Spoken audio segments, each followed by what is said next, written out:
It was supposed to be a simple ride home. Late ferry from Inishmore, cold wind off the water, jacket collar turned up, fingers numb. I was just glad Aisling managed to book me a car for hire before signal dropped. We'd spent the day together, laughed, shared a few pints. She kissed me goodbye and pushed me toward the old pier with a smile and a warning not to freeze to death before sunrise. The car showed up 10 minutes late. Peeling paint. Right headlight flickering. I almost didn't get in. I should have listened to that hesitation. She rolled down the window and smiled. "You're for Kilronan, yeah?" I nodded. "That's right." Her accent wasn't local. Eastern European maybe. Couldn't quite place it. She was mid-30s, long red hair pulled into a tight ponytail, heavy eyeliner. Sharp features. Thin smile. She looked like someone trying hard to seem casual. I reached for the back door. "No," she said quickly. "Front seat, please." I don't like when people sit behind me. I paused, a little thrown. But okay. Weird but not illegal. I got in the front. That was my second mistake. At first, everything felt normal enough. She asked if the music was too loud. Adjusted the heater. Asked where in Kilronan I lived. Then it started. "You're not from here," she said. "No. Just visiting." "Girlfriend?" "Yeah. Aisling. Local." She didn't respond right away. Then softly, "She's very lucky." I laughed awkwardly. "Thanks. You have very kind eyes." I stared out the window. "Appreciate it. Do you live with her?" "Not yet." "So, you're alone tonight." I didn't like how she said it. Not the words. The way she said them. Like she was already piecing something together. "I'm just going home," I said. "It's been a long day. I could come with you." I turned thinking I'd misheard. She smiled, eyes still on the road. "Just saying. Sometimes two strangers meet. Just like this. You never know what the night holds." I forced a chuckle. "I think my girlfriend would have a heart attack." "She doesn't have to know." I stared at her. She stared right back. "Not interested," I said, keeping it firm, polite. I'd been on enough sketchy night rides to know tone mattered. She shrugged. "Men always say that. But I know things." "What kind of things?" She didn't answer. Just tapped her fingers against the steering wheel. We kept driving. The road grew darker, quieter. Then she asked, "Have you ever been with a woman who doesn't speak your language?" I swallowed. "I think I'd rather not have this conversation." "Why?" "It's harmless. It's not appropriate." She went silent again. The air inside the car grew heavy. The kind of silence that chokes you. I pretended to check my phone. No service. Figures. "I think you're very tense," she said, her voice suddenly softer. "I could help with that." "I'm fine, thank you." "You don't seem fine." I looked at the dashboard. Still 20 minutes out. Maybe more with how slowly she was driving. "You know," she continued, "I'm not from here either. Where I'm from, women don't wait around for men to make the first move. We take what we want." I didn't respond. "You're very handsome." "I'm not interested." "You keep saying that," she said. "But your body says something different." My jaw clenched. "Pull over." She laughed. "You're not serious." "I am. I'd like to get out of the car. Now." "You'll freeze." "I'll walk." "No, you won't." The tires crunched against gravel. I looked out the window. We weren't on the main road anymore. "This isn't the way to Kilronan." "Shortcut," she said. "No. Turn around." She grinned. And didn't. My heart was pounding. I reached for the handle, but the lock clicked. I looked at her. "You don't want to be rude," she said. "I don't care about being rude." "Then let me show you something." She reached into her coat pocket and pulled out a small notebook. Handwritten notes. Names. Numbers. And a photo. Of me. From earlier. Standing with Aisling at the ferry station. Taken from a distance. I felt my blood run cold. "What the hell is that?" "I take photos of people I like." I stared at her. "You've been following me?" She shrugged. "You stood out." I unbuckled my seatbelt. "Let me out of this car. Now." She sighed. "Why are men always so afraid of women who know what they want?" I didn't answer. I just kicked. Slammed my boot into the dashboard, startling her just enough. Then again. Harder. She swore, lost her grip, and the car swerved. I threw the door open and dove out. I hit gravel hard, but I scrambled up and ran. Didn't look back. Just ran. I made it to a gas station 2 miles away, bruised and limping. The clerk called the Gardaí. They found the car abandoned in a bog a few hours later. She was gone. No trace. Fake name on the booking form. Disposable license. No plate registration in the system. She'd vanished. I still think about her sometimes. The way she smiled. The way she looked at me like I was already hers. Like this wasn't even a question of if, only when. People talk about creepy men, dangerous drivers, horror stories in the backseats of cars. But sometimes it's not who you expect. Sometimes the monster wears lipstick and asks if the music's okay. And if you're lucky, you get out in time.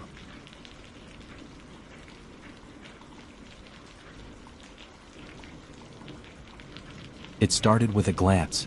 A fleeting, uncomfortable moment in a quiet hallway of an ordinary apartment complex. I had just moved into a new building in a quiet part of town. Affordable. The kind of place where no one really knows each other, but people nod politely and keep to themselves. After the chaos of the last year, I wanted peace. Nothing more. The first time I saw Rachel, she was standing outside the elevator around 10 p.m., dressed casually, holding a canvas grocery bag. She was alone. I remember the soft hum of the overhead lights, the way everything seemed still. I approached with a casual, "Hey." She turned and froze. For a split second, her face contorted into something I still can't forget. Not just surprise, not awkwardness, fear. Not mild discomfort, genuine physical fear. She looked at me like I had just pulled a weapon. Like I wasn't a neighbor but something else entirely. And then she bolted. No words. No explanation. She ran down the hallway and stood stiffly by another door, hands shaking, waiting for me to get on the elevator. I stood there stunned. Maybe she thought I was someone else? Maybe I had startled her? I told myself it was nothing. But then it happened again. A few days later, I was heading out for a walk. She stepped out of her unit, 3B, at the exact same moment. We locked eyes. And just like before, she turned and disappeared back inside her apartment without a word. Doors slammed. Locks clicked. Not a single sound after. At first, I brushed it off. Everyone's dealing with their own stuff, right? Maybe she was socially anxious. Maybe she had been through something traumatic. But then things started getting weird. I'd see her shadow under the door late at night, standing there. Not moving, just standing. Like she was waiting to hear something. Another time I came home and found a note under my door. No words. Just a torn piece of notebook paper with an apartment maintenance number written on it, and nothing else. I hadn't asked for any maintenance. Another night I was doing laundry. I left my basket unattended for 2 minutes to grab detergent. When I came back, everything had been rearranged. Folded, badly, like someone had rushed to touch every piece of clothing and then left. Rachel's apartment is directly across from the laundry room. When I turned to glance down the hallway, I saw her door slowly closing. I finally told my girlfriend something was off. She laughed at first, thought I was exaggerating. But then she experienced it too. We ran into Rachel again by the mailboxes. As soon as Rachel saw us together, she stepped backward like she was about to fall. Her face drained of color, and she muttered something under her breath that we couldn't catch. Then she backed away. Fast. Almost tripped. My girlfriend stood there, stunned. What the hell was that? I don't know, I said. But I think she's scared of me. We debated for weeks. Should we talk to her? Leave a note? Report it? It wasn't harassment. It wasn't violent. It was just this constant tension. Unspoken, unexplained. But it got worse. One morning I opened the front door to grab a delivery and found Rachel crouched by my doormat. She jolted upright like she'd been burned, dropped something, and ran back to her unit before I could say a word. I looked down. It was a photo. Not a recent one. It was a grainy, printed photo of a man who looked a lot like me, same hair, same build, but maybe a decade older. Eyes blurred from age or bad printing. On the back, written in pencil, "Do you remember what you did?" That was the last straw. I reported it. The building manager said she'd had a few complaints in the past. Strange behavior, erratic moods, paranoia, but nothing that crossed legal boundaries. They said they'd talk to her. Maybe issue a warning. A few days later, she was gone.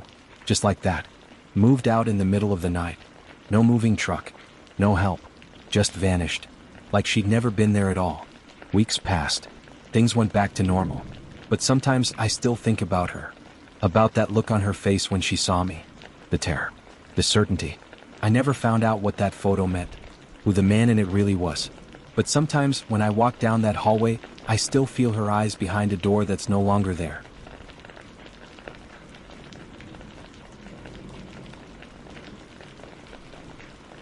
I just turned 17. It was the closing shift at the Train Depot Cafe in Eddington, a tiny town buried in the Pennsylvania woods.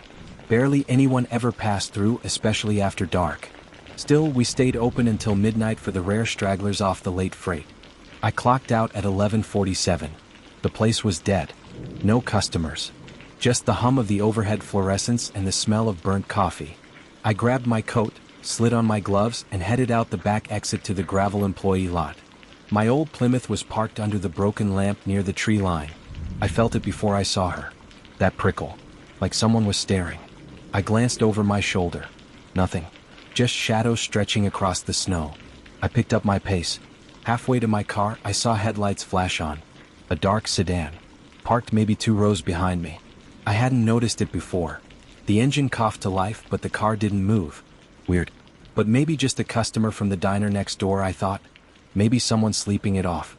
I unlocked the driver's door, slid in, and immediately locked the doors behind me. It was something my dad drilled into me the first time I drove alone at night. Always lock the doors first. Always. I turned the key. That's when the sedan pulled in behind me. Not beside me. Not past me. Directly behind. Cutting off any way out. I froze. My headlights caught the figure stepping out of the passenger side. A woman. Tall. Late 40s maybe. Wearing a long red cloak. The hood pulled up so I could only see the curve of her jaw and lips. She didn't stumble or hesitate. Just walked, slow and deliberate, right up to my window. She knocked twice. Calm. Confident. I didn't roll it down. She knocked again. A little harder. Then cupped her hands and leaned in, mouthing something. I stared at her. She smiled. Then raised her voice. I need directions. I blinked. Didn't respond. She gestured again. Please, she said louder. Just for a moment. I'm looking for Miller's Hollow Road. I'd lived in Eddington my whole life. Never heard of that road. I yelled through the glass. Don't know it. She tilted her head, then said, I can't hear you. Please, just open the window. I shook my head. Sorry. I yelled louder this time. Can't help you. She didn't move. Didn't walk away. Just stood there. Then she smiled wider and placed her hand on the door handle. I floored the horn. Just laid on it. She flinched, startled, then walked back to the sedan. It backed up and pulled out of the lot. No screeching tires. No rush. Just smooth and quiet. Like nothing had happened. That should have been the end. But 20 minutes later, I saw her again. I was halfway home, driving slow on the snowy back road through the woods. No other cars. Just me and the wind and the white blur of snowflakes. That's when I saw movement ahead. A figure. Standing at the bend in the road, right in the center. I slowed, squinting through the windshield. It was her. The same red cloak. Just standing there. No car in sight. No houses nearby. Just her. I didn't stop. Didn't even tap the brakes. I swerved around her, nearly fishtailed into the ditch, but I kept driving. Didn't look back. I didn't tell my parents when I got home. Didn't sleep much either. The next day, I called the sheriff's office to report it. They said no one else had come forward. They chalked it up to a stranded traveler. Maybe a little strange, but probably harmless, they said. But I kept thinking. Why approach a teenage girl alone at night? Why ask for directions to a road no one's ever heard of? Why block my car? Why try the door handle? Why show up again miles away with no car? Weeks passed. I tried to forget. Then another waitress at the depot went missing. Left after closing. Never made it home. No body. No clues. Just her abandoned car. Driver's side door wide open. People always think predators look a certain way. Rough. Aggressive. Male. But this woman? She was polite. Soft-spoken. Smiling. She didn't chase. Didn't threaten. She asked. Repeatedly. Calmly. With expectation. Like she already knew how the night would go. Like she'd done it before. And she wasn't in a rush. I still think about her when I drive home late at night. About how easy it is to mistake danger for something familiar. A woman in a cloak. A soft knock on the glass. A quiet voice saying, "Please just open the door."